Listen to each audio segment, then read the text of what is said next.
Благодарам, председател. Почитувам колега Велковски, благодарам за репликата.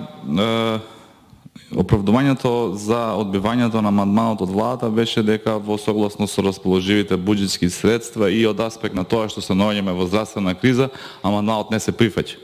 И јас тоа го напоменав, дека со едно такво образложение според мене се создава перцепција дека е второразреден проблем заштитата на животната средина.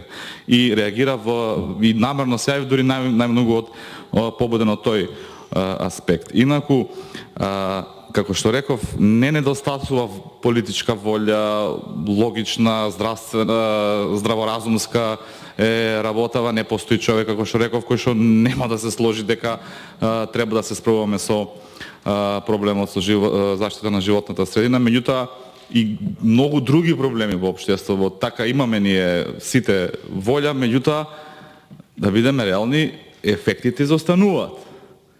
Јас го почитувам се она што е направено и го поздравувам за се овие проекти, набавки, објекти кои што ќе се градат.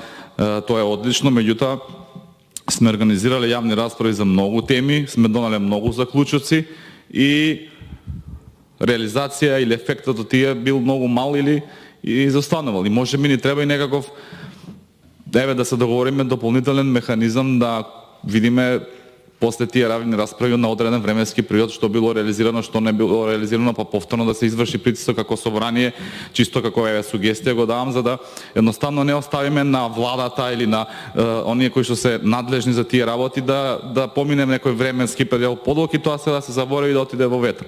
И чисто најконструктивно од аспект дека сите сме на иста линија, меѓутоа дај да дадеме уште дополнителен придонес кон решавање на овие проблеми, конкретно сега за аерозагадувањето и заштита на животна средина. Благодарам.